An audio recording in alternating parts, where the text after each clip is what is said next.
ನಾವು ಕೇಳ್ಬೇಕಾಗಿರೋದು ಮನೆ ಸಿದ್ದರಾಮಯ್ಯನವ್ರನ್ನೇ. ಸಿದ್ದರಾಮಯ್ಯ ಸಾಹೇಬ್ರೆ ನೋಡಿ, ಈ ವರ್ಗಗಳು ನಿಮ್ಮ ಮೇಲೆ ಆಶಾಕಿರಣ ಇಟ್ಕೊಂಡಿದ್ವು, ಇವಕ್ಕೆ ದ್ರೋಹ ಮಾಡಿದ್ರೆ ನೀವು ಈ ಶತಮಾನದಲ್ಲಿ ಶಪಿಸೋಕ್ಕಾಗಲ್ಲ. ನೀವು ಈ ವರ್ಗಗಳಿಗೆ ಗುರಿ ಆಗ್ತೀರಾ, ಈ ವರ್ಗಗಳ ಏನು ಶಾಪಗ್ರಸ್ತಕ್ಕೆ ಗುರಿ ಆಗ್ತೀರಾ. ಏನಾದರೂ ಮಾಡಿ ಹೋಗಿ. ಕಳೆದ 7 ವರ್ಷದಿಂದ ಇದ್ದೀರಾ, 7 ವರ್ಷದಿಂದ ಮುಖ್ಯಮಂತ್ರಿ ಆಗಿದ್ದೀರಾ. 5 ಬಾರಿ, ಕಳೆದ ಬಾರಿ, ಈಗ 2 ಸಾರಿ ಇದೆ. ಏನು ಈ ಸಮಾಜಕ್ಕೆ ಏನಾದರೂ ಮಾಡ್ಬೇಕಲ್ಲ. ನಿಮ್ಗೆ ಎಷ್ಟು ವರ್ಷ ಅಂತ ಐಂದ ವರ್ಗಗಳು ಇನ್ನೂ ಜೈಕಾರ ಹಾಕೊಂಡಿರೋದು? ಇನ್ನು ಎಷ್ಟು ವರ್ಷ ಅಂತ ಹೇಳ್ಬಿಟ್ಟು ನಿಮಗೆ ಬಹುಪರಕ್ಕೆ ಹಾಕೊಂಡಿರೋದು? ನೀವೇನು ಮಾಡ್ತಾ ಇದ್ದಾರೆ? ನಿಮ್ಮ ಮಗನ MLC ಮಾಡ್ಕೊಂಡ್ರಿ. ಯಾರೋ ಒಬ್ಬ ದಾರಿಗೆ ಹೋಗೋ ಕುರಿಕಾಯನ್ನು MLC ಮಾಡಿದರೆ ಇವತ್ತು ಆ ಸಮಾಜ ನಿಮ್ಮನ್ನು ತಲೆ ಮೇಲೆ ಹೊತ್ಕೊಂಡು ಮೆರಿತಾ ಇತ್ತು. ನೀವೇನು ಮಾಡಿದ್ರಿ? ತಮ್ಮ ಮಗನ್ ಮಾಡಿದ್ರಿ. ಆ ರಾಮಚಂದ್ರಪ್ಪ ಅನ್ನೋ ಒಬ್ಬ ಪುಣ್ಯಾತ್ಮ ನಿಮಗೆ ಆ ಕುರುಬರ ಸಂಘ ತಂದು ಕುದುಬಿಟ್ಬಿಟ್ಟಿದ್ದಾನೆ, ಅಡವಿಟ್ಬಿಟ್ಟಿದ್ದಾರೆ. ಆದರೆ ಆ ವೈನ್ ಕೊನೆ ಪಕ್ಷ ಈ ಕಮಿಟಿಗೆ ಒಂದು ಮೆಂಬರ್ ಮಾಡ್ತೀರಾ ಅಂದರೆ ಅದು ಇಲ್ಲ. ಈಗಲೂ ಅವ್ರು ಬಹುಪರಕ್ಕೆ ಹಾಕ್ಕೊಂಡು ನಿಮ್ಮ ಮನೆ ಸುತ್ತು ಓಡಾಡಬೇಕು. ಅವ್ರನ್ನ ಯಾರನ್ನಾದ್ರೂ ಒಂದು MLC ಆದರೂ ಮಾಡ್ತೀರೇನೋ ಅಂತ ನಾವು ಕಾಯ್ತಾ ಇದ್ವಿ. ಹೋದ್ರೋಗ್ಲಿ ಪಾಪ, ಯಾವತ್ತು ಬಹುಪರಕ್ಕೆ ಹಾಕೊಂಡು ಓಡಾಡ್ತಾ ಇದ್ದ, ಇನ್ನಾದರೂ ಒಂದು MLC ಮಾಡ್ತೀರಂತ ಅದು ಮಾಡಲಿಲ್ಲ. ಅಂದರೆ ನಿಮ್ಮ ದೃಷ್ಟಿಕೋನ ಏನಿದ್ರು ನಿಮ್ಮ ಫ್ಯಾಮಿಲಿ ಸುತ್ತೋಕ್ಕೆ ನೀವು ಸಿದ್ಧರಾಗ್ತಾ ಇದ್ದೀರ ಅಂತೆಲ್ಲೋ ನಮಗೆಲ್ಲ ಭಾಸ ಆಗ್ತಾ ಇದೆ. ಈ ಸಮುದಾಯಗಳು ನಿಮ್ಮ ಮೇಲೆ ಆಶಾಕಿರಣ ಹೊಂದಿದ್ದು, ಹಿಂದುಳಿದ ವರ್ಗಗಳು ನಿಮ್ಮನ್ನು ಭಾಳ ನಂಬಿಕೊಂಡಿತ್ತು. ನೀವೇನಾದರೂ ಹೊಸ ರೀತಿಯಾದಂಥ ಬದಲಾವಣೆಗಳನ್ನ ತರ್ತೀರಂತ. ಯಾಕೋ ಆ ಸೂಚನೆಗಳೇ ಕಾಣಿಸ್ತಾ ಇಲ್ಲ. ನೀವು ಈಗಲೂ ನೋಡಿ ಸೆಡ್ ಹೊಡೀರಿ. ನಿಮಗೆ ಕಾಂಗ್ರೆಸ್ನಿಂದ ತೊಂದರೆ ಆಗ್ತಾ ಇದೆ, DK ಶಿವಕುಮಾರಿಂದ ತೊಂದರೆ ಆಗ್ತಾ ಇದೆ, ಹೈಕಮಾಂಡಿಂದ ತೊಂದರೆ ಆಗ್ತಾ ಇದೆ ಅಂತ ಘಂಟಾಘೋಷವಾಗಿ ಹೇಳಿ, ನಾನು ಜಾರಿಗೆ ತಂದಿರತಕ್ಕಂಥ 5 ವರ್ಗ ಯೋಜನೆಗಳನ್ನ ನಿಲ್ಲಿಸಕ್ಕೆ ಇವತ್ತು ಕಾಂಗ್ರೆಸ್ಸು ಮತ್ತು DK ಶಿವಕುಮಾರ್ ತಡೀತಾ ಇದ್ದಾರೆ. ನಾನು ರಾಜೀನಾಮೆ ಬಿಸಾಕ್ ಹೋಗ್ತೀನಿ ಅಂತೇಳಿ ಒಂದೇ ಒಂದು ಮಾತೇಳಿ ಇವತ್ತು ಅಖಂಡ ಕರ್ನಾಟಕದ 5 ಸಮಾಜ ನಿಮ್ಮ ಹಿಂದೆ ಇರುತ್ತೆ ಅನ್ನೋದನ್ನ ನೀವು ಮರಿಬೇಡಿ. ನೀವು ರಾಜೀನಾಮೆ ಕೊಟ್ಟ ತಕ್ಷಣ ನಿಮ್ಮ ಕೈ ಬಿಟ್ಬಿಡುತ್ತೆ ಅಂತೇನಿಲ್ಲ. ಎಲ್ಲರೂ ಬಂದು ನಿಮಗೆ ಶರಣಾಗ್ತಾರೆ, ಮತ್ತೆ ನಿಮ್ಮ ದಿಟ್ಟತನಕ್ಕೆ ಶರಣಾಗ್ತಾರೆ, ನಿಮ್ಮ ಹೋರಾಟದ ಮುನ್ಸೂಚನೆಗೆ ಶರಣಾಗ್ತಾರೆ. ನೀವು ಈ ರಾಜ್ಯದಲ್ಲಿ ಮತ್ತೊಮ್ಮೆ ಕಿಂಗ್ ಮೇಕರ್ ಆಗ್ತೀರಾ. ಆ ದೃಷ್ಟಿಕೋನದಲ್ಲಿ ನೀವು ಯೋಚನೆ ಮಾಡಬೇಕು. ಈ ರೀತಿಯಾದಂತಹ ಸಿದ್ದರಾಮಯ್ಯ ನಾವು ನೋಡೋಕೆ ಬಯಸೋದಿಲ್ಲ. ರಾಜ್ಯಾದ್ಯಂತ ಇದರವನ್ನು ಹೋರಾಟಕ್ಕೆ ಕರೆ ಕೊಡಬೇಕು ಅಂತೇಳಿ ಆ ಸಭೆಯಲ್ಲಿ ಒಂದು ನಿರ್ಣಯವನ್ನು ಕೈಗೊಂಡಿದ್ವಿ. ನಾವು ಕಾಯ್ತಾ ಇದ್ವಿ ಈ ಗುರುವಾರ ಕ್ಯಾಬಿನೆಟ್ನಲ್ಲಿ ಸಿದ್ದರಾಮಯ್ಯನವರು ಯಾವ ರೀತಿಯಾದಂತಹ ಒಂದು ನಿರ್ಣಯವನ್ನು ಕೈಗೊಳ್ಳುತ್ತಾರೆ. ಆ ನಿರ್ಣಯಗಳ ಆಧಾರದ ಮೇಲೆ ಮುಂದಿನ ದಿನಗಳಲ್ಲಿ ನಮ್ಮ ಹೋರಾಟ ಯಾವ ಸ್ವರೂಪದಲ್ಲಿ ಇರಬೇಕು, ಅದನ್ನು ಜಿಲ್ಲಾ ಮಟ್ಟದಿಂದ ರಾಜ್ಯ ಮಟ್ಟಕ್ಕೆ, ತಾಲೂಕು ಕೇಂದ್ರಗಳಿಗೆ ವಿಸ್ತರಿಸೋ ದಿಕ್ಕಿನಲ್ಲಿ ನಾವೆಲ್ಲ ಕೆಲಸ ಮಾಡಬೇಕು ಅನ್ನೋದು ನಮ್ಮ ಆಶಯ ಇತ್ತು. ಆದರೆ ಇವತ್ತು ಏಕಾಏಕಿ ಮತ್ತೊಮ್ಮೆ ಇವತ್ತೊಂದು ಬ್ಯಾಕ್ವರ್ಡ್ ಕಮಿಷನ್ಗೆ ಒಂದು ನೇಮಕದ ಪತ್ರವನ್ನು ಇವತ್ತು ಇವರಿಗೆ ಕಳಿಸ್ಕೊಟ್ಟಿದ್ದಾರೆ ಮಾನ್ಯ ಸಿದ್ದರಾಮಯ್ಯನವರು. ಆ ಪತ್ರ ನೋಡ್ತಿದ್ದಂಗೆ ನಮಗೆ ಭಾಳ ಆಶ್ಚರ್ಯ ಮತ್ತು ನೋವಾಗ್ತಾ ಇದೆ. ಯಾಕಪ್ಪ ನೋವಾಗ್ತಾ ಇದೆ ಅಂದರೆ, ಆ ಪತ್ರದಲ್ಲಿ 5 ಜನದಲ್ಲಿ 3 ಜನ ಮೇಲ್ವರ್ಗಕ್ಕೆ ಸಂಬಂಧಪಟ್ಟಂಥವರು ಈಗ ಸಮಿತಿ ಒಳಗಡೆ ಒಕ್ಕಿದ್ದಾರೆ. ಇದುವರೆಗೂ ಹೊರಗಡೆ ನಿಂತು ಬ್ಯಾಟಿಂಗ್ ಆಡ್ತಾ ಇದ್ರು, ನಮ್ಮನ್ನು ಖಂಡಿಸ್ತಾ ಇದ್ರು, ನಮ್ಮನ್ನು ವಿರೋಧಿಸ್ತಾ ಇದ್ರು. ಆದರೆ ಈಗ ಸಮಿತಿಯ ಒಳಗಡೆ ಬಂದಿದ್ದಾರೆ. ಹಿಂದೆ ಹೊರಗಡೆ ಇದ್ದುಕೊಂಡೇ ನಮ್ಮನ್ನು ವಿರೋಧ ಮಾಡ್ತಾ ಇದ್ದಂಥವ್ರು ಈಗ ಸಮಿತಿಯ ಒಳಗಡೆ ಬಂದು ನಮಗೇನು ನ್ಯಾಯ ಕೊಡ್ತಾರೆ ಅಂತ ನನಗೇನು ಅನ್ನಿಸ್ತಾ ಇಲ್ಲ. ಹಾಗಾಗಿ ಈಗ ಒಳಗಡೆ ಬಂದಿರತಕ್ಕಂಥವ್ರು ಯಾರು, ಅವ್ರು ಯಾಕಾದರೂ ಈ ಸಮಿತಿಯ ಒಳಗಡೆ ಬಂದರು? ಮಾನ್ಯ ಸಿದ್ದರಾಮಯ್ಯನವರು ಇದಕ್ಕೆ ಉತ್ತರಿಸಬೇಕಾಗ್ತದೆ. ನಾನು ಈ ಸಂದರ್ಭದಲ್ಲಿ ಅನೇಕ ವಿಚಾರಗಳನ್ನು ಪ್ರಸ್ತಾವನೆ ಮಾಡಬೇಕು ಅಂತ ಅನ್ಕೊತಾ ಇದ್ದೀನಿ. ಬಂದಿರತಕ್ಕಂಥದ್ದು ಏನಪ್ಪ ಅಂದರೆ, ಏನು ಕಾಂತರಾಜ್ ವರದಿ ಆಯೋಗನ ಮಾನ್ಯ ಸಿದ್ದರಾಮಯ್ಯನವರೇ ತಯಾರಿಸಿ ಯಾಕೆ ನೀವು ಅದನ್ನು ಜಾರಿಗೊಳಿಸೋಕ್ಕೆ ಈ ರೀತಿಯಾದಂಥ ಸಂಕಷ್ಟಕ್ಕೆ ಸಿಲುಕಾಕೊಂಡಿದ್ದೀರಾ? ನೀವೇನಾದರೂ ಹೈಕಮಾಂಡ್ನಿಂದ ಬಂಧನಕ್ಕೊಳಗಾಗಿದ್ದೀರಾ?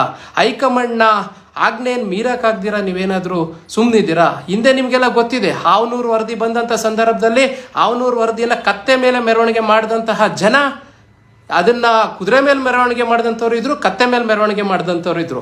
ಆದರೆ ಕೊನೆಗೆ ಯಾವ ರೀತಿ ದೇವರಾಜ ಅರಸು ಅವರು ತಮ್ಮ ದಿಟ್ಟ ನಿಲುವನ್ನು ತಗೊಂಡು ಅವತ್ತು ಈ ವರದಿಯನ್ನು ಜಾರಿಗೆ ಮಾಡಿದ್ರಿಂದ ಅನೇಕ ಹಿಂದುಳಿದ ವರ್ಗ ಸಮುದಾಯಗಳಿಗೆ ಇವತ್ತು ಮೀಸಲಾತಿ ಅಡಿಯಲ್ಲಿ ಎಲ್ಲೋ ಒಂದು ಸಣ್ಣ ನೌಕರಿ ಇರ್ಬೋದು, ಉದ್ಯೋಗ ಇರ್ಬೋದು, ಮೆಡಿಕಲ್ ಸೀಟ್ ಇರ್ಬೋದು, ಇಂಜಿನಿಯರಿಂಗ್ ಸೀಟ್ ಇರ್ಬೋದು, ಈ ರೀತಿಯಾದಂಥ ಸೌಲಭ್ಯಗಳನ್ನು ಪಡ್ಕೊಳ್ಳೋಕ್ಕೆ ಅವತ್ತು ಹಾವನೂರು ವರದಿ ಕಾರಣ ಆಯಿತು. ಅದೇ ರೀತಿ ಇವತ್ತು ಕಾಂತರಾಜ್ ವರದಿನಲ್ಲಿ ನೀವು ಪ್ರಸ್ತಾವನೆ ಮಾಡಿದರೆ ಅನೇಕ ಸಮುದಾಯಗಳಿಗೆ ಯಾವ್ಯಾವ ಸಮುದಾಯಕ್ಕೆ ಏನೇನು ಸೌಲಭ್ಯಗಳು ಸಿಗಬೇಕು, ಎಷ್ಟು ಮಟ್ಟಿಗೆ ಅವೆಲ್ಲ ಹಿಂದುಳಿದಿದ್ದಾವೆ ಅನ್ನೋದನ್ನು ಭಾಳ ಸ್ಪಷ್ಟವಾಗಿ ನೀವು ಹೇಳಿದ್ದೀರಾ. ಅದನ್ನು ಜಾರಿಗೊಳಿಸಬೇಕಾಗಿರೋದು ತಮ್ಮ ಕರ್ತವ್ಯ ಅಲ್ಲೇ ಮಾನ್ಯ ಸಿದ್ದರಾಮಯ್ಯನವರೇ. ನಿಮ್ಮನ್ನು ನಾವು ಗಟ್ಟಿಯಾಗಿ ಕೇಳಿದ ತಕ್ಷಣ ನಿಮ್ಮೊಂದಷ್ಟು ಚೇಲಾಗಳು ಬಂದು ಬಾಯಿಗೆ ಬಂದಂಗೆ ಮಾತಾಡ್ತವೆ, ಅದಕ್ಕೆಲ್ಲ ನಾವೇನು ಕೇರ್ ಮಾಡಲ್ಲ, ಅದು ಬೇರೆ ಪ್ರಶ್ನೆ. ಆದರೆ ಇವತ್ತು ನಿಮ್ಮ ಮೇಲೆ ಇರ್ತಕ್ಕಂಥ ಗುರುತರ ಜವಾಬ್ದಾರಿ ನೀವೇ ಮಾಡಬೇಕಾಗಿರ್ತಕ್ಕಂಥದ್ದು. ನೀವು ಬಿಟ್ಟರೆ ಮತ್ತಾರು? ನೀವೇ ಮಾಡಿಲ್ಲ ಅಂದರೆ, ಈ ವರ್ಗಕ್ಕೆ ನ್ಯಾಯ ಕೊಡಿಸಿಲ್ಲ ಅಂದರೆ ನಾವು ಯಾರ ಬಳಿ ಕೇಳಬೇಕು ಹೇಳಿ? ನೀವೇ ತಯಾರು ಮಾಡಿರ್ತಕ್ಕಂಥ ವರದಿ, ನೀವೇ ಈ ಹಿಂದುಳಿದ ವರ್ಗಗಳಿಗೆ ಆಶಾಕಿರಣ. ಎಲ್ಲೋದ್ರೂ ನಾವು ನಿಮ್ಮನ್ನು ಬಿಟ್ಟು ಬೇರೆ ಯಾರನ್ನೂ ಈ ಹಿಂದುಳಿದ ವರ್ಗದ ನಾಯಕ ಅಂತ ಈ ಸದ್ಯದ ಪರಿಸ್ಥಿತಿಲಿ ಒಪ್ಕೊಳ್ಳೋಂಥ ಪರಿಸ್ಥಿತಿನೇ ಇಲ್ಲ. ಅಂಥದ್ರಲ್ಲಿ ನೀವೇ ದ್ರೋಹ ಮಾಡಕೊಂಡ್ರೆ ನಾವು ಯಾರನ್ನ ಕೇಳೋದು? ಇದು ಬಹಳ ನೋವಿನ ಸಂಗತಿ ಸ್ನೇಹಿತರೆ. ಹಾಗಾಗಿ ನಾನು ಇಷ್ಟೇ ಕೇಳ್ತಕ್ಕಂಥದ್ದು, ನೀವು ಡಿ ಕೆ ಶಿವಕುಮಾರ್ ಅವ್ರಿಗೆ ಸಿದ್ದರಾಮಯ್ಯನ ಮೇಲೆ ಏನಾದರೂ ಕೋಪ ಇದ್ರೆ ನೀವು ದಯಮಾಡಿ ಸಿದ್ದರಾಮಯ್ಯನವ್ರ ಕುರ್ಚಿ ಕತ್ಕೊಳ್ಳೋಕ್ಕೆ ನೀವೇನಾದರೂ ಪ್ರಯತ್ನ ಪಡೋದ್ರೆ ಅಲ್ಲೇ ಪಡಿ, ನಮಗೇನು ಅಭ್ಯಂತರ ಇಲ್ಲ. ದಯಮಾಡಿ ಹಿಂದುಳಿದ ವರ್ಗಗಳಿಗೆ ಯಾಕೆ ಸ್ವಾಮಿ ಅನ್ಯಾಯ ಮಾಡ್ತಾ ಇದ್ದೀರಾ? ಹಿಂದುಳಿದ ವರ್ಗಗಳಿಗೆ ಯಾಕೆ ನಿಮ್ಮ ಆ ಒಂದು ಆಕ್ರೋಶವನ್ನು ಹಿಂದುಳಿದ ವರ್ಗಗಳ ಮೇಲೆ ಬೀಳ್ತಾ ಇದೆ? ನಿಮಗೆ ಸಿದ್ದರಾಮಯ್ಯನವ್ರ ಕುರ್ಚಿ ಮೇಲೆ ಆಸೆ ಇದೆ, ಅದು ಇಡೀ ರಾಜ್ಯಕ್ಕೆ ಗೊತ್ತಿರ್ತಕ್ಕಂಥದ್ದು. ನೀವು ಅವ್ರ ಕುರ್ಚಿ ತಗೊಳ್ಳಿ, ನಮಗೆ ದ್ರೋಹ ಮಾಡಬೇಡಿ. ಹಿಂದುಳಿದ ವರ್ಗಗಳ ಸಮುದಾಯಗಳಿಗೆ ನೀವು ದ್ರೋಹ ಮಾಡ್ತಾ ಇದ್ದೀರಾ. ನೀವು ಅನೇಕ ಕಡೆ ಹೇಳ್ಕೊಂತೀರ ನಟ್ಟು ಬೋಲ್ಟ್ ಟೈಟ್ ಮಾಡ್ತೀವಿ, ನಟ್ಟು ಬೋಲ್ಟ್ ಟೈಟ್ ಮಾಡ್ತೀವಿ ಅಂತ. ನಟ್ಟು ಬೋಲ್ಟ್ ಟೈಟ್ ಮಾಡೋದ್ರಲ್ಲಿ ಅಹಿಂದ ವರ್ಗ ಎತ್ತಿದ ಕೈ. ನೀವೇನಾದರೂ ಅಹಿಂದ ವರ್ಗದ ನಟ್ಟು ಬೋಲ್ಟ್ ಟೈಟ್ ಮಾಡಕ್ಕೆ ಹೋದ್ರೆ ನಿಮ್ಮ ನಟ್ಟು ಬೋಲ್ಟ್ನ ಯಾವ ರೀತಿ ಟೈಟ್ ಮಾಡ್ತಾರೆ ಅನ್ನೋದನ್ನ ನೀವು ನಿಮ್ಮ ತಮ್ಮನ ಕೇಳಿ ತಿಳ್ಕೊಂಡ್ರೆ ಭಾಳ ಚೆನ್ನಾಗಿ ಅರ್ಥ ಆಗುತ್ತೆ. ಇಲ್ಲ ನಿಮ್ಮ ಆತ್ಮೀಯ ಸ್ನೇಹಿತ ಸೋಮಣ್ಣ ಇದ್ದಾರೆ, ಸೋಮಣ್ಣನ ಕೇಳಿ ತಿಳ್ಕೊಂಡ್ರೆ ಯಾವ ರೀತಿ ನಟ್ಟು ಬೋಲ್ಟ್ ಟೈಟ್ ಆಗಿದೆ ಅಂತ ತಿಳ್ಕೊಬೋದು. ಹಾಗೆ ಅನೇಕರಿದ್ದಾರೆ. ನೀವು ಶಿಗ್ಗಾವಿಗೆ ಹೋದ್ರೆ ಸನ್ಮಾನ್ಯ ಬೊಮ್ಮಾಯಿರವರು ನಟ್ಟು ಬೋಲ್ಟ್ ಯಾವ ರೀತಿ ಟೈಟ್ ಆಯಿತು ಅಂತ ಹೇಳ್ಬಿಟ್ಟು ಬೊಮ್ಮಾಯಿರವ್ರ ಮುಖಾಂತರನೂ ನೀವು ತಿಳ್ಕೊಬೋದು. ಹೀಗೆ ಅನೇಕರಿದ್ದಾರೆ, ನಾನು 1-2 ಹೆಸರು ಹೇಳಕ್ಕೆ ಹೋಗಲ್ಲ. ಕಳೆದ 20 ವರ್ಷದಿಂದನೂ ಈ ರಾಜ್ಯದಲ್ಲಿ ರಾಜಕಾರಣ ಯಾವ ರೀತಿ ನಟ್ಟು ಬೋಲ್ಟ್ ದೇವೇಗೌಡರು ಟೈಟ್ ಆಗಿದೆ ಅಂತಲೂ ಅರ್ಥ ಮಾಡ್ಕೊಂಡಿದ್ದಾರೆ. ನೀವು ಆ ದಿಕ್ಕಲ್ಲಿ ನಿಮ್ಮ ನಟ್ಟು ಬೋಲ್ಟ್ ಟೈಟ್ ಆಗಬೇಕಂದ್ರೆ ನಮ್ಮ ಸಹವಾಸಕ್ಕೆ ಬರಕ್ಕೆ ಹೋಗಬೇಡಿ, ಅಹಿಂದ ವರ್ಗದ ಸಹವಾಸಕ್ಕೆ ಬರಕ್ಕೆ ಹೋಗಬೇಡಿ. ನೀವಿವತ್ತು ತಂದಿರತಕ್ಕಂಥ ಇದರಲ್ಲಿ ನೀವು ಯಾಕೆ ಅಹಿಂದ ವರ್ಗದ ಒಂದು ಆಯೋಗದಲ್ಲಿ ಉನ್ನತ ವರ್ಗದವ್ರನ್ನ ತಂದು ಕೂರಿಸಿ ಈ ಸಮಾಜಗಳಿಗೆ ದ್ರೋಹ ಮಾಡಕ್ಕೆ ಹೊಂಟಿದ್ದೀರಾ? ನೀವು ನಮ್ಮ ಎಲ್ಲ ಸೌಲಭ್ಯಗಳನ್ನು ಕಸಿಬೇಕು ಅನ್ನೋದೇ ನಿಮ್ಮ ಉದ್ದೇಶ ಆದರೆ ಯಾವ ವರ್ಗ ನಿಮಗೆ ಮತ ಹಾಕಿದ್ದು ಯೋಚನೆ ಮಾಡಿ.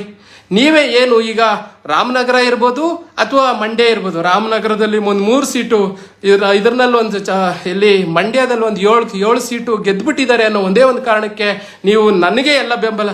ನಾಗಮಂಗಲದಲ್ಲಿ ಚಲುವರಾಯಸ್ವಾಮಿನ ಕೇಳಿ, ಮಳವಳ್ಳಿಲಿ ಶಿವಣ್ಣನ ಕೇಳಿ, ಹಾಗೆ ನಿಮ್ಮ ಮಂಡ್ಯದಲ್ಲಿ ಬೇರೆ ಯಾರನ್ನೂ ಬೇಡ ಗಾಣಿಗ ರವಿನ್ ಕೇಳಿ, ಯಾವ ವರ್ಗ ಓಟ್ ಹಾಕಿದ್ದಕ್ಕೆ ಅವ್ರು ಗೆದ್ದಿದ್ದು ಅಂತೇಳಿ ಇವತ್ತು ಅವ್ರ ಪರ್ಸ್ನಲ್ ಆಗಿ ಕುಳಿಸ್ಕೊಂಡು ಕೇಳಿ ನೋಡಿ ನೀವು. ಆ ಹಿಂದುಳಿದ ವರ್ಗಗಳು, ದಲಿತರು, ಮುಸಲ್ಮಾನರು, ಹಿಂದುಳಿದವರು ಮತ ಹಾಕಿದಕ್ಕೋಸ್ಕರ ಅಲ್ಲಿ ಅಷ್ಟಕ್ಕಷ್ಟು ಸೀಟ್ ಬಂದಿದ್ದು.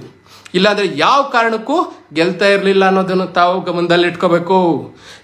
ಈ ಒಂದು ರೀತಿ, ಇದೇ ರೀತಿ ನಮ್ಮ ಮೇಲೆ ದಬ್ಬಾಳಿಕೆ ದೌರ್ಜನ್ಯ ನೀವು ಮಾಡೋದೇ ಆದರೆ ನಿಮ್ಮ ನಟ್ಟು ಬೋಲ್ಟನ್ನು ಟೈಟ್ ಮಾಡೋವಂಥ ಸಂದರ್ಭ ಬರುತ್ತೆ. ನಾನು ನಿಮಗೆ ಹೇಳೋವಂಥ ಅವಶ್ಯಕತೆ ಇಲ್ಲ, ಯಾಕಂದರೆ ನಿಮ್ಮನ್ನು ನಾವು ಕೇಳೋದು ನಮ್ಮ ಧರ್ಮ ಅಲ್ಲ. ನಾವು ಕೇಳ್ಬೇಕಾಗಿರೋದು ಮನೆ ಸಿದ್ದರಾಮಯ್ಯನವ್ರನ್ನೇ. ಸಿದ್ದರಾಮಯ್ಯ ಸಾಹೇಬ್ರೆ ನೋಡಿ, ಈ ವರ್ಗಗಳು ನಿಮ್ಮ ಮೇಲೆ ಆಶಾಕಿರಣ ಇಟ್ಕೊಂಡಿದ್ವು, ಇವಕ್ಕೆ ದ್ರೋಹ ಮಾಡಿದ್ರೆ ನೀವು ಈ ಶತಮಾನದಲ್ಲಿ ಶಪಿಸೋಕ್ಕಾಗಲ್ಲ.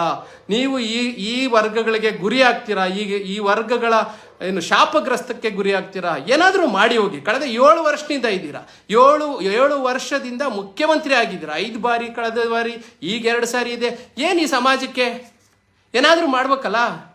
ನಿಮ್ಗೆ ಎಷ್ಟು ವರ್ಷ ಅಂತ ಈ ಅಹಿಂದ ವರ್ಗಗಳು ಇನ್ನೂ ಜೈಕಾರ ಹಾಕೊಂಡಿರೋದು?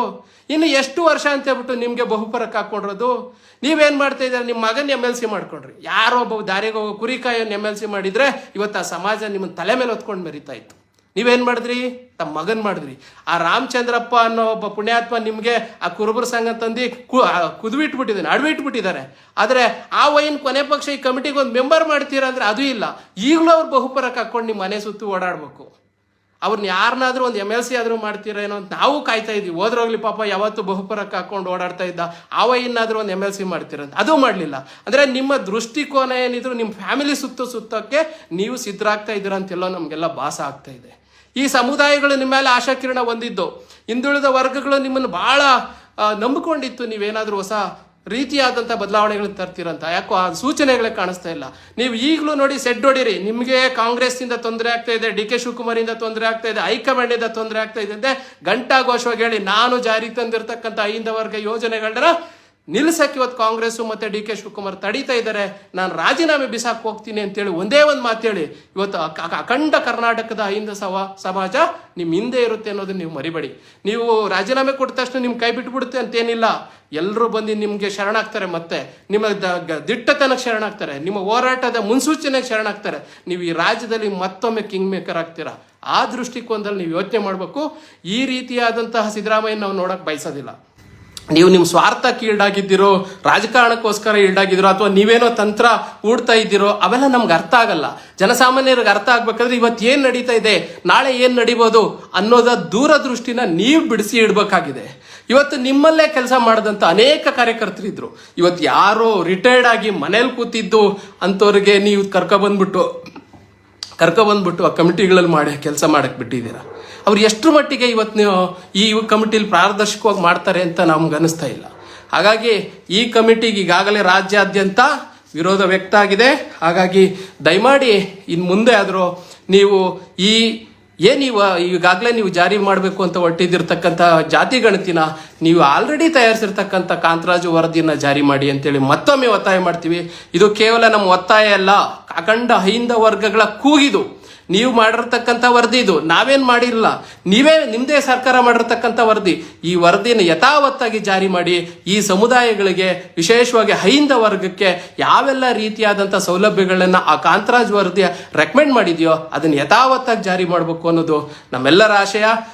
ನಿಮಗೆ ವಿರೋಧ ಇದೆ, ನಮ್ಗೆ ಅರ್ಥ ಆಗ್ತದೆ. ನಿಮಗೆ ಕಾಂಗ್ರೆಸ್ನ ದೊಡ್ಡ ದೊಡ್ಡ ಲೀಡರ್ಗಳು ಅವತ್ತು ಖರ್ಗೆ ಅವರ ತಂದೆ ಭೀಮಣ್ಣ ಖಂಡ್ರೆ ಅವನೂರು ವರದಿ ತಂದ್ಬಿಟ್ಟು ಇದರಲ್ಲಿ ವಿಧಾನಸೌಧದಲ್ಲಿ ಸುಟ್ಟು ಹಾಕಿದ್ರು.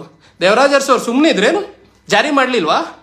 ಅವತ್ತು ಇದೇ ವಿರೋಧ ಮಾಡೋದು, ಇದೇ ದೇವೇಗೌಡರು ವಿರೋಧ ಮಾಡಿದ್ರು, ಇದೇ ಶಾಮನೂರು ಶಿವಶಂಕರಪ್ಪ ವಿರೋಧ ಮಾಡಿದ, ಇದೇ ರೀತಿಯಾದಂಥ ಎಲ್ಲ ವರ್ಗಗಳು ವಿರೋಧ ಮಾಡೋದು. ಅವತ್ತು ಅವ್ರೇನು ಸುಮ್ಮನಿದ್ರ?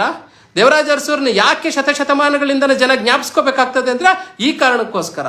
ನೀವು ದೇವರಾಜ ಅರಸು ಅಂತೇಳಿ ನೀವೇ ಏನು ಮುಂದಕ್ಕೆ ಬರಕ್ಕೆ ಕೊಟ್ಟಿದ್ದೀರಲ್ಲ, ದೇವರಾಜ ಅರಸು ಅವ್ರನ್ನ ನಂತರ ಸಿದ್ದರಾಮಯ್ಯ ಅಂತ. ನೀವು ದೇವರಾಜ ಅರಸು ಅವ್ರ ನಂತರ ಸಿದ್ದರಾಮಯ್ಯ ಆಗ್ಬೇಕಾರೆ ನೀವಿಟ್ಟಿರ್ತಕ್ಕಂಥ ಹೆಜ್ಜೆ ಹಿಂದೆ ಇಡಕ್ಕೋಗ್ಬಿಡಿ. ನಿಮ್ಮ ಹೆಜ್ಜೆ ಇದು, ನಮ್ಮ ಹೆಜ್ಜೆ ಅಲ್ಲ. ನೀವಿಟ್ಟಿರ್ತಕ್ಕಂಥ ಹೆಜ್ಜೆ, ನೀವು ಕೊಟ್ಟಿರ್ತಕ್ಕಂಥ ಭರವಸೆ ಇದು ಹೈಂದ ವರ್ಗಗಳಿಗೆ. ನಾನು ಈ ಸಮುದಾಯಗಳನ್ನ ಹಿತ ಕಾಪಾಡ್ತೀನಿ, ನಾನು ಈ ಸಮುದಾಯಕ್ಕೆ ನ್ಯಾಯ ಒದಗಿಸ್ತೀನಿ, ನಾನು ಈ ಸಮುದಾಯದ ಮಕ್ಕಳ ಭವಿಷ್ಯ ಕಾಪಾಡ್ತೀನಿ, ಅವ್ರಿಗೆ ಇಂಜಿನಿಯರಿಂಗ್ ಆಗುವಂಥವ ಆಸೆ ಹುಟ್ಟಿಸ್ತೀನಿ, ಮೆಡಿಕಲ್ ಮಾಡಿಸ್ತೀನಿ, ಇಂಜಿನಿಯರಿಂಗ್ ಮಾಡಿಸ್ತೀನಿ, IAS ಮಾಡಿಸ್ತೀನಿ, IPS ಮಾಡಿಸೋ ದಿಕ್ಕಿನಲ್ಲಿ ನಾನು ಆ ಸಮುದಾಯಗಳಿಗೆ ಆಶಾಭೂತಿಯಾಗಿ ಇರ್ತೀನಿ ಅಂತ ಹೇಳ್ಕೊಬಂದಂಥವ್ರು ಸನ್ಮಾನ್ಯ ಸಿದ್ದರಾಮಯ್ಯನವರು. ಆದರೆ ಇವತ್ತೇನಾಗ್ತಾ ಇದೆ, ಯಾರೋ ಗುರುತು ಪರಿಚಯ ಇಲ್ದಿರೋ ಇರೋನು ಸಮಾಜದ ಮಧ್ಯೆ ಕೆಲಸ ಮಾಡ್ದಿರೋ ಇರ್ತಕ್ಕಂಥವ್ರನ್ನ ಕರ್ಕೊಬಂದ್ಬಿಟ್ಟು ನೀವು ಆಯೋಗದಲ್ಲಿ ಕೂರಿಸಿ, ಅದರಲ್ಲೂ 5 ಜನದಲ್ಲಿ 3 ಜನನ ಅಪ್ಪರ್ ಕ್ಯಾಸ್ಟ್ ಅವ್ರನ್ನ ಕೂರಿಸಿ 2 OBCಗಳನ್ನ ತಂದು ಅಲ್ಲಿ ಹಾಕಿದ್ದೀರಂದ್ರೆ ಅವರಿಂದ ಯಾವ ರೀತಿಯಾದಂಥ ನ್ಯಾಯನ ಈ ಹಿಂದುಳಿದ ವರ್ಗ ನಿರೀಕ್ಷಿಸ್ಬೋದು? ಮಾನ್ಯ ಸಿದ್ದರಾಮಯ್ಯರೇ, ನೀವಾದರೂ ಒಮ್ಮೆ ಯೋಚನೆ ಮಾಡಿ. ನೀವು ಮಾಡಿರ್ತಕ್ಕಂಥದ್ದು ಸರಿ ಅಂತ ನೀವು ಸಮರ್ಥಿಸ್ಕೊಳ್ಳಿ. ಆದರೆ ನಮ್ಮ ವಾದ ಇದೆಲ್ಲ ಅಲ್ಲ. ನಮಗೆ ಬೇಕಾಗಿರ್ತಕ್ಕಂಥದ್ದು ಬಹಳ ಸ್ಪಷ್ಟತೆ ಇದೆ. ನೀವೇ ಕಾಂತರಾಜು ವರದಿಯನ್ನು ತಯಾರಿಸಿದ್ರ, ಕಾಂತರಾಜು ವರದಿಯನ್ನು ಜಾರಿಗೊಳಿಸುವಂಥದ್ದು ನಿಮ್ಮದೇ ಜವಾಬ್ದಾರಿ. ಹಾಗಾಗಿ ನನ್ನ ನೇರವಾದಂತಹ ಬೇಡಿಕೆ ಕಾಂತರಾಜು ವರದಿಯನ್ನು ಯಥಾವತ್ತಾಗಿ ಜಾರಿಗೊಳಿಸಬೇಕು ಅನ್ನೋದು. ಮತ್ತೆ ಈಗೇನು ನೀವು ಇವತ್ತು ಕಮಿಟಿನ ರೆಫರ್ ಮಾಡಿದಿರಲ್ಲ, ತತ್ಕ್ಷಣದಿಂದ ಆ ಕಮಿಟಿಯನ್ನು ರದ್ದುಗೊಳಿಸಿ ಯಾರು ಹೈಂದ ವರ್ಗಗಳಲ್ಲಿ ಬೇರೆ ಬೇರೆ ರಂಗದಲ್ಲಿ ಕೆಲಸ ಮಾಡಿದ್ದಾರೆ ಎಲ್ಲ ರಂಗದಲ್ಲೂ ಇರತಕ್ಕಂಥ ಹೈಂದ ವರ್ಗದ ಜನನ ಆ ಕಮಿಟಿಗೆ ಹಾಕಬೇಕು. ಆ ಕಮಿಟಿಗೆ ಹಾಕೋ ಮುಖಾಂತರ ಸಾಮಾಜಿಕ ನ್ಯಾಯಕ್ಕೆ ನೀವು ಭದ್ರಾಗಿರ್ಬೇಕು ಅನ್ನೋದು ನನ್ನ ವಾದ. ಇಲ್ದಿರೋ ಹೋದ್ರೆ ನೀವು ಮತ್ತೊಮ್ಮೆ ಈ ಸಮಾಜಗಳಿಗೆ ದ್ರೋಹ ಮಾಡ್ದಂಗೆ ಆಗ್ತದೆ. ಮಾನ್ಯ ಸಿದ್ದರಾಮಯ್ಯ ಸಾಹೇಬ್ರೆ, ಕಾಂಗ್ರೆಸ್ನವ್ರು ಅರ್ಥ ಮಾಡ್ಕೋಬೇಕು. ಕಾಂಗ್ರೆಸ್ನವ್ರ MLAಗಳಿಗೆ ನಿಮ್ಗಿದೆ, ಮುಂದಿನ 28ಕ್ಕೆ ನಿಮಗೆ ಮಾರಿ ಹಬ್ಬ ಇದ್ದೇ ಇರುತ್ತೆ. ಅದನ್ನೇ ನಾನು ಬಿಡಿಸಿ ಹೇಳ್ಬೇಕಾಗಿಲ್ಲ. ಈಗಾಗಲೇ ನೀವು ನಿಮ್ಮ ಜಾತಿಗಳ ಪರ ಹೋರಾಡ್ತಾ ಇದ್ದೀರಾ. ಮುಂದಿನ ದಿನಗಳಲ್ಲಿ ಕಾಂಗ್ರೆಸ್ನ MLAಗಳು ಬಹಳ ಎಚ್ಚರಿಕೆಯಿಂದ ಇವತ್ತೇನಾದ್ರೂ ಈ ಕಾಂತರಾಜು ವರದಿನ ಯಾರ್ಯಾರು ಬೆಂಬಲಿಸಲ್ಲೋ ಅವ್ರೆಲ್ರಿಗೂ ಮುಂದಿನ ದಿನಗಳಲ್ಲಿ ಈ ಹೈಂದ ವರ್ಗ ಯಾವ ರೀತಿಯಾದಂಥ ಪಾಠ ಕಲಿಸ್ಬೇಕು ಅಂತೇಳಿ ಕಾಲಕ್ಕೂ ಕಲಿಸಿದೆ, ಮುಂದೇನೂ ಕಲಿಸುತ್ತೆ. ನೀವು ನಿಮ್ಮ ಜಾತಿ ನಿಮ್ಗೆ ಶ್ರೇಷ್ಠ ಆಗೋದ್ರೆ ಮತದಾರ ಅಲ್ಲಿರ್ತಕ್ಕಂಥವನು ಹೈಂದ ವರ್ಗದ ಮತಗಳಿಂದ ಗೆದ್ದು ಬಂದಿರ್ತಕ್ಕಂಥ ನೀವು ಬೂತ್ ಲಿಸ್ಟ್ ತಗೋಬಿಡಿ. ಯಾವ್ಯಾವ ಬೂತಲ್ಲಿ ಎಷ್ಟೆಷ್ಟು ಮತ ಬಂದಿದೆ, ಅಪ್ಪರ್ ಕ್ಯಾಸ್ಟ್ ಇರ್ತಕ್ಕಂಥ ಬೂತ್ಗಳಲ್ಲಿ, ಹಿಂದುಳಿದ ವರ್ಗಗಳ ಇರ್ತಕ್ಕಂಥ ಬೂತ್ಗಳಲ್ಲಿ ಎಷ್ಟು ಓಟು ಯಾರ್ಯಾರಿಗೆ ಬಂದಿದೆ ಅಂತ ಹೇಳ್ಬಿಟ್ಟು ನೀವು ಗ್ರಾಮೀಣ ಪ್ರದೇಶದಲ್ಲಿ ಇರ್ಬೋದು, ನಗರ ಪ್ರದೇಶದಲ್ಲಿ ಅಂಕಿಅಂಶಗಳು ತಗೋಬಿಟ್ರೆ ಕಾಂಗ್ರೆಸ್ ಅವರಿಗೆ ಬಹಳ ಚೆನ್ನಾಗಿ ಅರ್ಥ ಆಗ್ತದೆ ಯಾರ ಹಿತ ನಾವು ಕಾಪಾಡಬೇಕಾಯಿತು ಅಂತ. ಆದರೆ ಇವತ್ತು ದುರಂತ ಏನಾಗಿದೆ ಅಂದರೆ ಉತ್ತರ ಕರ್ನಾಟಕದಲ್ಲಿ ಭಾಳ ಅಗ್ರೆಸಿವ್ ಆಗಿ ಮಾತಾಡ್ತಾರೆ ಪಾಪ ಸಿದ್ದರಾಮಯ್ಯನ ಪರ. ಒಬ್ಬ ಉತ್ತರ ಕರ್ನಾಟಕದ ಕುರುಬರನ್ನಾಗಲಿ ಹಿಂದುಳಿದ ವರ್ಗದವ್ರನ್ನಾಗಲಿ ಕಮಿಟಿಗೆ ಹಾಕಿಲ್ಲ. ದುರಂತ. ಅವ್ರಿಗೊಂದು MLC ಮಾಡೋಕ್ಕಾಗಲ್ಲ ಇವ್ರ ಕೈಯಲ್ಲಿ. ಯಾರೋ ಕುರಿಗಾಯಿನೊಬ್ಬನ್ನ ಇಂಥ ಕಮಿಟಿಗಳಲ್ಲಿ ಹಾಕಲ್ಲ. ಮೊನ್ನೆ ಕೂಡ ಕುರಿಗಾಯಿಗಳು ಬಂದು ಭಾಳ ದೊಡ್ಡ ಹೋರಾಟ ಮಾಡಿದ್ದಾರೆ, ಅವ್ರ ಮೇಲೆ ಲಾಠಿ ಚಾರ್ಜ್ ಮಾಡಿಸಿದ್ದಾರೆ. ಇದು ಈ ಸಮಾಜದ ವ್ಯವಸ್ಥೆ. ಹಾಗಾಗಿ ನೀವು ಈ ಅಧಿಕಾರ ಇದೆ, ಏನು ಮಾಡೋಕ್ಕಾಗಲ್ಲ. ನಿಮ್ಗೆ ಇನ್ನು 28ರ ತನಕ ಕಾಂಗ್ರೆಸ್ ಅವ್ರಿಗೆ ಅಧಿಕಾರ ಇರುತ್ತೆ. ನೀವು ಅಧಿಕಾರನ ಎಂಜಾಯ್ ಮಾಡಿ. ಈಗಾಗಲೇ ಜನ ಭಾಳ ಆಕ್ರೋಶಭರಿತವಾಗಿ ನಿಮ್ಮ ವಿರುದ್ಧ ಇದ್ದಾರೆ, ಬೇರೆ ಬೇರೆ ವರ್ಗಗಳು, ಬೇರೆ ಬೇರೆ ಕಾರಣಗಳು. ಆದರೆ ನಮ್ಮ ಬೇಡಿಕೆ ಕಾಂತರಾಜು ವರದಿಯನ್ನು ದಯಮಾಡಿ ಜಾರಿ ಮಾಡಿ. ಈಗ ಮಾಡಿರ್ತಕ್ಕಂತಹ ಏನು ಕಮಿಟಿ ಮಾಡಿದ್ದೀರಾ ಈ ಕಮಿಟಿಯನ್ನು ಯಥಾವತ್ತಾಗಿ ರದ್ದುಗೊಳಿಸಿ ಪುನಃ ಈ ಸಮಾಜದ ಹಿಂದುಳಿದ ವರ್ಗಗಳಲ್ಲಿ ಬೇರೆ ಬೇರೆ ರಂಗದಲ್ಲಿ ಕೆಲಸ ಮಾಡಿರ್ತಕ್ಕಂಥ ತಜ್ಞರನ್ನ ಈ ಒಂದು ಆಯೋಗಕ್ಕೆ ನೀವು ನೇಮಿಸಬೇಕು ಅಂತೇಳಿ ನಾನು ಮತ್ತೊಮ್ಮೆ ತಮ್ಮಲ್ಲಿ ಬೇಡಿಕೆ ಇಡ್ತಾ ಇದ್ದೀನಿ. ಹಾಗಾಗಿ ಮಾನ್ಯ ಸಿದ್ದರಾಮಯ್ಯನವರು ನನ್ನಲ್ಲಿ ಮತ್ತೆ ಬೇಡಿಕೆ, ನೀವು ದಯಮಾಡಿ ಈ ರೀತಿಯಾದಂತಹ ಒಂದು ವರ್ತನೆಯನ್ನು ಬಿಟ್ಟು ಈ ಸಮಾಜಗಳಿಗೆ ನೀವು ಕೊಟ್ಟಿರ್ತಕ್ಕಂಥ ಭರವಸೆಗಳನ್ನು, ವಿಶೇಷವಾಗಿ ನೀವು ರೆಪ್ರೆಸೆಂಟೇಟಿವ್ ಮಾಡ್ತಕ್ಕಂತಹ ಸಮುದಾಯಕ್ಕೆ ಏನೆಲ್ಲ ಕೊಡುಗೆ ಕೊಟ್ಟಿದ್ದೀರಾ, ಎಷ್ಟು ಇಂಜಿನಿಯರಿಂಗ್ ಕಾಲೇಜ್ ಇದೆ, ಎಷ್ಟು ಮೆಡಿಕಲ್ ಕಾಲೇಜ್ ಇದೆ, ಎಷ್ಟು IAS ಕೋಚಿಂಗ್ ಸೆಂಟರ್ಗಳಿದೆ, ಎಷ್ಟು IPS ಕೋಚಿಂಗ್ ಸೆಂಟರ್ಗಳಿದ್ದಾವೆ, ಯಾವ ರೀತಿಯಾದಂಥ ಮೆಡಿಕಲ್ ಕಾಲೇಜ್ ಇದೆ, ಡೆಂಟಲ್ ಕಾಲೇಜ್ ಇದೆ, ಹೋಗ್ಲಿ ಎಲ್ಲಾದರೂ ಒಂದು ಸಣ್ಣ ಪುಟ್ಟ ಒಂದು BBA BCA ಕಾಲೇಜುಗಳಾದರೂ ಇದೆಯಾ, ಎಷ್ಟು ಜಿಲ್ಲಾ ಕೇಂದ್ರಗಳಲ್ಲಿ ಹಾಸ್ಟೆಲ್ ವ್ಯವಸ್ಥೆ ಇದೆ, ದಯಮಾಡಿ ತಿಳಿಸಿ ಸಾಹೇಬ್ರೆ. ಬೇರೆ ಬೇರೆ ವರ್ಗದವರು ಎಷ್ಟರ ಮಟ್ಟಿಗೆ ಮುಂದುವರೆದಿದ್ದಾರೆ. ಎಲ್ಲ ಸಮುದಾಯಗಳದ್ದು ಜಿಲ್ಲಾ ಕೇಂದ್ರಗಳಲ್ಲಿ ಇವತ್ತು ಹೆಣ್ಣು ಮಕ್ಕಳು ಹಾಸ್ಟೆಲ್ ಇದೆ, ಗಂಡು ಮಕ್ಕಳು ಹಾಸ್ಟೆಲ್ ಇದೆ. ದುರ್ದೈವ ನಮ್ದಿಲ್ಲ. ಎಲ್ಲ ಮೈಸೂರಲ್ಲಿ ಒಂದು ಕಡೆ ಇರ್ಬೋದೇನೋ ನಿಮ್ಮ ಕ್ಷೇತ್ರ ಅಂತ ಹೇಳ್ಬಿಟ್ಟು ನೀವು ಮಾಡ್ಕೊಂಡಿರ್ಬೋದು. ಬಿಟ್ರೆ ನೀವು ಇವತ್ತಿಗೂ ಉತ್ತರ ಕರ್ನಾಟಕದ ಅನೇಕ ಜಿಲ್ಲೆಗಳಲ್ಲಿ ಸಮುದಾಯ ಭವನಗಳಿಲ್ಲ, ಹಾಸ್ಟೆಲ್ಗಳಿಲ್ಲ, ಶಾಲೆಗಳಿಲ್ಲ. ಇವತ್ತು ಬೀದಿ ಪಾಲಾಗಿದ್ದಾರೆ ನಿಮ್ಮ ಸಮುದಾಯ. ನೀವಂದ್ರೆ ಹುಚ್ಚು ಏನು ಅಂತ ಬರ್ತಾರೆ ನಿಮ್ಮ ಹಿಂದೆ. ನಿಮ್ಗೆ ಅಷ್ಟೇ ಬೇಕಾಗಿರ್ತಕ್ಕಂಥದ್ದು. ಹಾಗಾಗಿ ಇನ್ನು ಮುಂದಾದರೂ ಅಧಿಕಾರದ ಕೊನೆ ಸ್ಟೇಜಲ್ಲಿ ಇದ್ದೀರಾ, ಅವ್ರ ಕಡೆ ಗಮನ ಕೊಡಿ. ಇಲ್ಲ ಅಂದರೆ ಮುಂದಿನ ದಿನಗಳಲ್ಲಿ ನಾವು ಬಿಡಿ, ಜನ ಹೆಂಗೋ ಇವತ್ತಲ್ಲ ನಾಳೆ ಬದುಕಂತಾರೆ, ಆದರೆ ಮೇಲೊಬ್ಬ ನೋಡ್ತಾ ಇರ್ತಾನಲ್ಲ ಅವನಿಗಾದ್ರೂ ಕೃತಜ್ಞರಾಗಿರ್ಬೇಕು. ಏನಾದರೂ 3 ಕಾಸು ಕೆಲಸ ಮಾಡಿ ಈ ಸಮಾಜದ ಋಣ ತೀರಿಸುವಂಥ ಕೆಲಸ ತಾವು ಮಾಡಬೇಕು ಅನ್ನೋದು ನನ್ನ ಆಗ್ರಹ. ದಯಮಾಡಿ ಈ ದಿಕ್ಕಲ್ಲಿ ಈ ಸಮಾಜ ಯೋಚನೆ ಮಾಡಬೇಕು. ಅಹಿಂದ ವರ್ಗ ಕೊಟ್ಟಿರ್ತಕ್ಕಂಥ ಮತದಿಂದ ಇವತ್ತು ಕಾಂಗ್ರೆಸ್ ಬಂದಿರತಕ್ಕಂಥದ್ದು. 136 ಜನ ಗೆದ್ದಿದ್ದಾರೆ ಅಂದರೆ ಅದರಲ್ಲಿ 65-70% ಸರಾಸರಿ ಓಟು ಇವತ್ತು ಅಹಿಂದ ವರ್ಗ ಆಗಿರ್ತಕ್ಕಂಥದ್ದು. ನೀವು ಟಿವಿಗಳಲ್ಲಿ ಡಿಬೇಟ್ ಆಗುವಂಥ ಸಂದರ್ಭದಲ್ಲಿ ನೋಡ್ಬೋದು. ಮುಸ್ಲಿಮಾನ 90% ಕಾಂಗ್ರೆಸ್, SC ST 80% ಕಾಂಗ್ರೆಸ್, ಕುರುಬ ಸಮುದಾಯ 90% ಕಾಂಗ್ರೆಸ್, ಈ ರೀತಿಯಾದ ಅಂಕಿಅಂಶಗಳು ಹೇಳ್ತಾರೆ. ಬೇರೆ ಪಾರ್ಟಿಯವ್ರಿಗೆ ಕೇಳಿದ್ರೆ ನೀವು ನಮ್ಮ ಪಾರ್ಟಿಗೆ ಓಟೇ ಹಾಕೋದಿಲ್ಲಲ್ಲ, ಯಾಕೆ ನಿಮ್ಮ ಟಿಕೆಟ್ಗಳು ಕೊಡಬೇಕು, ಯಾಕೆ ನಿಮ್ಮ ಸೌಲಭ್ಯಗಳು ಕೊಡಬೇಕು ಅಂತೇಳಿ ಘಂಟಾಘೋಷವಾಗಿ ಹೇಳ್ತಾರೆ. ಅವ್ರ ವೇದಿಕೆಗಳಲ್ಲಿ ಚರ್ಚೆ ಆಗ್ತವೆ, ಅವ್ರ ಕೋರ್ ಕಮಿಟಿಲಿ ಚರ್ಚೆ ಆಗುತ್ತೆ. ನಾವು ಬೇರೆ ಕುರುಬರಿಗೆ ನಾವು ಟಿಕೆಟ್ ಕೊಡಲ್ಲ, ಮುಸ್ಲಿಮಾನರಿಗೆ ನಾವು ಟಿಕೆಟ್ ಕೊಡಲ್ಲ, ದಲಿತರನ್ನ ನಾವು ಕಡೆಗಣಿಸ್ತೀವಿ ಅಂತೇಳಿ ಬೇರೆ ರಾಜಕೀಯ ಪಕ್ಷಗಳಲ್ಲಿ ಚರ್ಚೆ ಆಗುತ್ತೆ.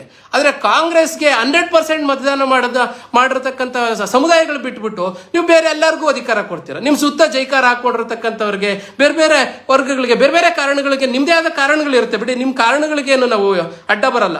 ಆದರೆ ರಾಜಕೀಯವಾಗಿ ನಿಮ್ಮ ಪಾರ್ಟಿ ಅಸ್ತಿತ್ವದಲ್ಲಿರ್ಬೇಕಾದ್ರೆ, ರಾಜಕೀಯವಾಗಿ ನೀವು ಇನ್ನೂ ಶಕ್ತರಾಗಿರ್ಬೇಕಾದ್ರೆ ಯಾರು ನಿಮಗೆ ಸಹಾಯ ಮಾಡಿದ್ರು, ಯಾವ ವರ್ಗ ನಿಮಗೆ ಮತ ಹಾಕ್ತು, ಯಾವ ವರ್ಗ ನಿಮ್ಮನ್ನ ಕೈ ಹಿಡ್ದಿದೆ ಅಂಥವ್ರ ಅಭಿವೃದ್ಧಿಯನ್ನು ಬಯಸಬೇಕಾಗಿರ್ತಕ್ಕಂಥದ್ದು ನ್ಯಾಚುರಲ್ ಜಸ್ಟಿಸ್, ಸ್ವಾಭಾವಿಕ ನ್ಯಾಯ. ನಿಮಗೆ ಮತ ಹಾಕಿದವ್ರನ್ನ ಕೈ ಹಿಡೀರಪ್ಪ, ನಾವು ಬೇರೆ ಯಾರನ್ನೂ ಕೈ ಹಿಡೀರಿ ಅಂತ ಕೇಳ್ತಾ ಇಲ್ಲ. ಇವತ್ತು ನೀವು ರಾಜ್ಯದಲ್ಲಿ ಬೇರೆ ನಿಮ್ಮದೇ ಆದ ಇಂಟೆಲಿಜೆನ್ಸ್ ಇದೆ, ಸರ್ವೆ ಇದೆ, ತರಿಸ್ಕೊಳ್ಳಿ. ಯಾವ ವರ್ಗ ನಿಮಗೆ ಮತ ಹಾಕಿದೆ, ಯಾವ ವರ್ಗಕ್ಕೆ ನೀವು ಸಹಾಯ ಮಾಡಬೇಕು ಅನ್ನೋದ್ರ ಬಗ್ಗೆ ದಯಮಾಡಿ ನೀವು ಅರ್ಥ ಮಾಡಿಕೊಂಡು ಆ ದಿಕ್ಕಲ್ಲಿ ಕೆಲಸ ಮಾಡಿ. ಇನ್ನಾದರೂ ಕಾಂತರಾಜು ವರ್ಗ ಆಯೋಗವನ್ನು ಯಥಾವತ್ತಾಗಿ ಜಾರಿ ಮಾಡೋ ದಿಕ್ಕಿನಲ್ಲಿ ನೀವು ಕೆಲಸ ಮಾಡಿಲ್ಲ ಅಂದರೆ ಈ ಜನ ನಿಮ್ಮನ್ನ ಕ್ಷಮಿಸಲ್ಲ. ಮಾನ್ಯ ಸಿದ್ದರಾಮಯ್ಯನವರೇ, ನೀವು ಅರ್ಥ ಮಾಡ್ಕೋಬೇಕು. ಮಾನ್ಯ ಹಿಂದುಳಿದ ವರ್ಗಗಳ ಅಧ್ಯಕ್ಷರಾದಂಥ ರಾಮಚಂದ್ರಪ್ಪ ಅವ್ರಿಗೆ ಈ ಮೂಲಕ ನಾನು ಹೇಳಕ್ ಬಯಸ್ತೀನಿ, ನೀವು ಇನ್ನೂ ಅವ್ರ ಡಂಗೂರ ಹೊಡ್ಕೊಂಡಿರೋದಾದ್ರೆ ನಿಮ್ಮನ್ನೂ ಸಹ ಈ ಜನ ಕ್ಷಮಿಸಲ್ಲ. ನೀವು ಅರ್ಥ ಮಾಡ್ಕೊಂಡು ಈಗಲಾದರೂ ಬೀದಿಗಿಳಿಯೋ ದಿಕ್ಕಿನಲ್ಲಿ ನೀವು ಹೋರಾಟ ರೂಪಿಸಿಲ್ಲ ಅಂದರೆ ನಿಮ್ಮೆಲ್ಲರ ಅಸ್ತಿತ್ವಗಳು ಇರಲ್ಲ.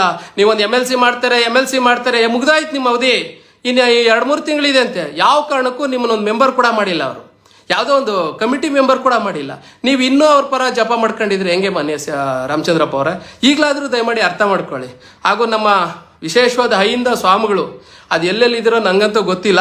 ಇನ್ನೂ ಅದು ಯಾವಾಗ ನೀವು ಎಚ್ಚರ ಬರ್ತಿರೋ, ಮಲಗಿರ್ತಕ್ಕಂಥವ್ರು ಎಚ್ಚರದಲ್ಲಿ ಇದ್ದೀರೋ ಇಲ್ಲೋ ಗೊತ್ತಿಲ್ಲ. ದಯಮಾಡಿ ಈ ದಿಕ್ಕಲ್ಲಿ ನೀವು ಬಾಯಿ ಬಿಡ್ಬೇಕಾಗ್ತದೆ. ಇವತ್ತು ರಾಜಕೀಯ ಎಷ್ಟರ ಮಟ್ಟಿಗೆ ಇದೆ ಅನ್ನೋದಕ್ಕೆ ತಮಗೆಲ್ಲ ಗೊತ್ತಿದೆ. ನಾನೇನು ನಿಮ್ಮ ಬಗ್ಗೆ ಬಿಡಿಸಿ ಹೇಳಬೇಕಾಗಿಲ್ಲ. ನೀವೆಲ್ಲ ಭಾಳ ಜಾಗೃತಿಯಿಂದ ಎಲ್ಲೆಲ್ಲಿ ಯಾವ್ಯಾವ ರೀತಿ ಹೆಂಗೆ ಒರೆಸ್ಬೇಕು ಅನ್ನೋದು ಸ್ವಾಮಿಗಳು ಭಾಳ ಚೆನ್ನಾಗಿ ಕಲ್ತ್ಕೊಂಡಿದ್ದೀರಾ. ದಯಮಾಡಿ ನೀವು ಸಹ ಬಾಯಿ ಬಿಡಬೇಕು. ಇಲ್ಲ ಅಂದರೆ ನೀವೆಲ್ಲ ಶೆಡ್ಗಳು ಕಟ್ಕೊಂಡಿರೋದು, ನೀವೆಲ್ಲ AC ರೂಮ್ಗಳು ಕಟ್ಕೊಂಡು ಈ ಸಮಾಜಗಳ ಹೆಸರಲ್ಲಿ ನೀವೆಲ್ಲ AC ರೂಮ್ಗಳಲ್ಲಿ ಇರೋದು ಇವತ್ತು. ದಯಮಾಡಿ ಅದಕ್ಕೋಸ್ಕರ ಆದರೂ ನೀವು ಬಂದು ಬೀದಿಗೆ ಬರೋವಂಥ ಪ್ರಯತ್ನ ಮಾಡಿ. ಮುಂದಿನ ದಿನಗಳಲ್ಲಿ ನಿಮಗೂ ಸಹ ಒಳ್ಳೇದಾಗ್ತದೆ. ಇಲ್ಲ ಅಂದರೆ ನೀವು ನ್ಯಾಯ ಕೊಡ್ಸೋಕ್ಕೆ ನಿಮ್ಮ ಕೈಯಲ್ಲಿ ಆಗಲ್ಲ ಅಂದರೆ ನೀವು ಆ ಶೆಡ್ಗಳು, AC ರೂಮ್ಗಳಲ್ಲಿ ಇರೋದ್ರಲ್ಲಿ ಲಾಯಕ್ಕಿಲ್ಲ. ನೀವು ಪ್ರಶ್ನೆ ಮಾಡಲೇಬೇಕು.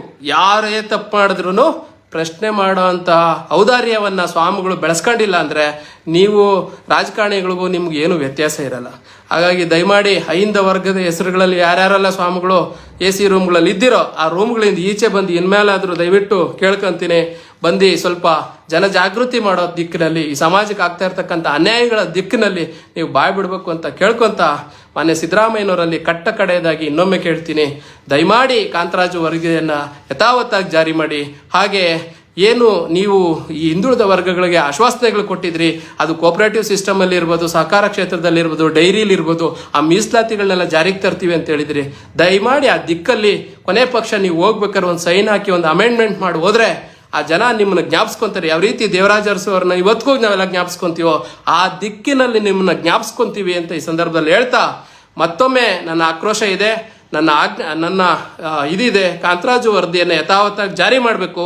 ಅದೇ ರೀತಿ ಏನಿವತ್ತು ನೀವು ಇವ್ರಿಗೆ ಕಳಿಸ್ಕೊಟ್ಟಿದ್ದೀರಾ ಅಧೀನ ಕಾರ್ಯದರ್ಶಿಗಳಿಗೆ ಅಥವಾ ರಾಜ್ಯಪಾಲರಿಗೆ ಹೋಗುತ್ತೆ ಅನ್ಸುತ್ತದು, ಆ ಪತ್ರನ ಈ ಕ್ಷಣದಿಂದ ರದ್ದುಗೊಳಿಸಿ, ಯಾರು ಹಿಂದುಳಿದ ವರ್ಗಗಳಲ್ಲಿ ಅತಿ ಹೆಚ್ಚು ಸಾಮಾಜಿಕವಾದ ಪ್ರಜ್ಞೆ ಇಟ್ಕೊಂಡು ಕೆಲಸ ಮಾಡಿದ್ದಾರೆ ಅಂಥವ್ರನ್ನ ಆ ಕಮಿಟಿಲಿ ಹಾಕಿ ಒಂದು ಸಾಮಾಜಿಕ ನ್ಯಾಯ ಒದಗಿಸೋ ದಿಕ್ಕಲ್ಲಿ ತಾವು ಕೆಲಸ ಮಾಡಬೇಕು ಅಂತ ಈ ಸಂದರ್ಭದಲ್ಲಿ ಕೇಳ್ಕೊತೀನಿ.